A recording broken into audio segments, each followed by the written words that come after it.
नमस्ते दोस्तों। Mobile dairy software में आपका स्वागत है। तो अभी हम जानने वाले हैं मोबाइल डेयरी सॉफ्टवेयर में हम ग्राहकों को एडवांस किस प्रकार दे सकते हैं और उसकी किस किस प्रकार से कटौती कर सकते हैं। तो एप्लीकेशन के मेन पेज पे आने के बाद में हमें एडवांस इस ऑप्शन में आना है। एडवांस में आने के बाद हमें प्लस बटन पे क्लिक करना है। तो प्लस बटन पे क्लिक करने के बाद में हमें यहाँ पे कस्टमर का कोड डालना होता है जिनको भी आप एडवांस देने वाले हो। तो जैसे कि मैं 1 नंबर कोड यहाँ पे उदाहरण के तौर पे ऐड करने वाला हूँ और यहाँ पे हमें उसके नीचे दिनांक पूछा जा रहा है। तो दिनांक हम अपने हिसाब से कोई भी यहाँ से ले सकते हैं। तो दिनांक लेने के बाद हमें नीचे रकम पूछा जाता है। तो रकम हम अपने हिसाब से कितनी भी डाल सकते हैं। तो उदाहरण के तौर पे मैं यहाँ पे 50,000 डालने वाला हूँ। 50,000 डालने के बाद नीचे ब्याज दर हमें पूछा जाता है प्रति माह। तो ब्याज दर हम जितना भी देना चाहते हैं वो हमें यहाँ पे ऐड करना होता है। उसके बाद में टिप्पणियाँ में हमें डालना होता है कि किस चीज़ के लिए हमने उनको पैसे दिए थे। तो वो डालने के बाद हमें इसे सेव करना है। तो सेव करने के बाद में यहाँ पे आप देख सकते हो 1 नंबर के कस्टमर को यहाँ पे 50,000 रुपये एडवांस आ चुका है। तो कभी कभी क्या होता है कि किसी किसी कस्टमर की हम मैन्युअली कटौती करते हैं, किसी किसी की फिक्स में कटौती करते हैं, किसी किसी की ऑटो में कटौती करते हैं और किसी किसी की कटौती नहीं करते हैं। तो हम उस कटौती के प्रकार किस प्रकार से हम कटौती कर सकते हैं अभी हम वो देखने वाले हैं। तो एडवांस ऐड करने के बाद में हमें एप्लीकेशन के मेन पेज पे आके ग्राहक में आना है। तो ग्राहक में आने के बाद में जैसे कि हमने 1 नंबर के ग्राहक को एडवांस दे रखा है तो 1 नंबर के ग्राहक के नाम पे हमें क्लिक करना होता है। तो ग्राहक के नाम पे क्लिक करने के बाद में अतिरिक्त जानकारी में किस्त और कटौती नहीं यहाँ पे हमें दिखा रहा है, इसके ऊपर हमें क्लिक करना है।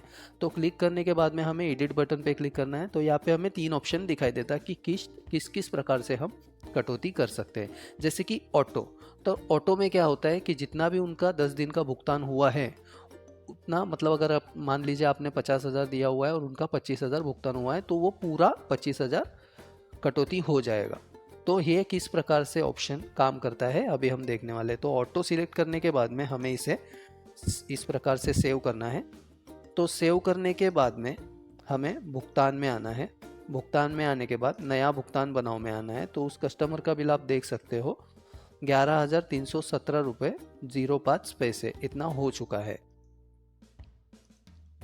तो इस बिल को ओपन करने के बाद में हमें यहाँ पे नीचे दिखाई देगा कि उनका 11,317 बिल हुआ है, जिसमें से 311 रुपये 75 पैसे इनकी अनामत कटौती हुई है।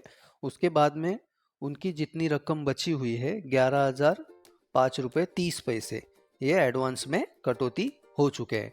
तो इस रकम में से अगर कभी मान लीजिए आपको मैन्युअली कटौती करनी है, जैसे कि इतनी पूरी रकम कटौती आपको नहीं करनी है, 5,000 या 2,000 जितनी भी आपको कटौती करनी है, तो इस हमें अमाउंट दिखा रहा है नीले रंग में, तो इसको हमें क्लिक करना है। उसके बाद में हमें यहाँ पे रकम डालना है। जैसे कि मैं 5,000 से यहाँ पे मैन्युअली कटौती करने वाला हूँ। तो 5,000 डालने के बाद में 50,000 में से आप देख सकते हो 45,000 इनके शेष बाकी है, 5,000 इनकी कटौती हो चुकी है। तो इस बिल को सेव करने के बाद ये 45,000 अगले मास्टर में ऑटोमेटिकली कटौती हो जाएगी। तो वो किस प्रकार हो गए अभी हम देखें। तो ये बिल सेव करने के बाद में हमें यहाँ पे रिफ्रेश बटन दबाना है। तो रिफ्रेश बटन दबाने के बाद में आप उनका अगला बिल देख सकते हो 21 मई से 31 मई का, जो 18,141 रुपये 87 पैसे हो चुका है।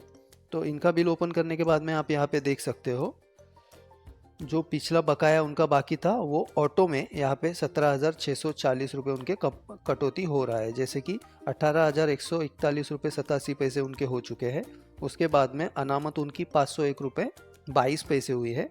तो ऑटो में यहाँ पे वो 17,000 जो उनके इस रकम में से बचे हुए हैं अनामत कटौती होने के बाद, वो पूरी रकम यहाँ से कटौती हो जाएगी और देय रकम उनको 0 जाएगी। तो इस प्रकार से आप ऑटो में और मैन्युअली कटौती कर सकते हो। उसी प्रकार हम फिक्स में कटौती किस प्रकार कर सकते हैं वो अभी हम देखने वाले हैं। तो ये जो 3 नंबर का हमारा ऑप्शन है, इसे क्लिक करने के बाद में हमें यहाँ पे अमाउंट डालना होता है। जैसे कि फिक्स कटौती 3,000, 5,000, 2,000, आपको अगर कभी फिक्स अमाउंट रखना है कि एडवांस में से आपको इतना हफ्ता उनका कटौती करना है, तो वो रकम हमें यहाँ पे डालने होते हैं। जैसे कि मैं यहाँ पे 3,000 रुपये इनकी फ़िक्स कटौती रखने वाला हूँ। और तो 3,000 रुपये रकम डालने के बाद में हमें इस प्रकार इसे सेव करना है। तो सेव करने के बाद हमें आना है भुगतान में। भुगतान में आने के बाद में नया भुगतान बनाओ में आना है। तो नया भुगतान बनाओ में आने के बाद हमें यहाँ पे उन कस्टमर का बिल ओपन कर लेना है। तो कस्टमर का बिल ओपन करने के बाद में आप देख सकते हो उनका 18,141 रुपये बिल हुआ है। उसमें से 501 रुपये 22 पैसे इनके अनामत की कटौती हुई है। उसके बाद जो फिक्स में हमने यहाँ पे कटौती उनको लगाई हुई है वो यहाँ पे 3,000 दिखाई दे रही है, और जो बचा हुआ शेष है वो 42,000, जो कि अगले मास्टर में ऑटोमेटिकली कटौती हो जाएगा।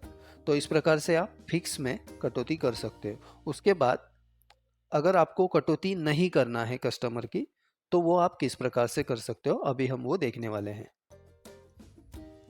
तो अगर कभी किसी कस्टमर की आपको कटौती नहीं करनी है तो हमें कोई कटौती नहीं इस ऑप्शन को सिलेक्ट करके इसे इस प्रकार सेव करना है। तो सेव करने के बाद में जैसे ही आप भुगतान में आओगे और उसके बाद हमें नया भुगतान बनाओ में आना है और उस कस्टमर का बिल ओपन करना है। तो बिल ओपन करने के बाद में आप देख सकते हो जितना उनका बिल हुआ है एडवांस में उनकी कुछ भी कटौती नहीं हुई है।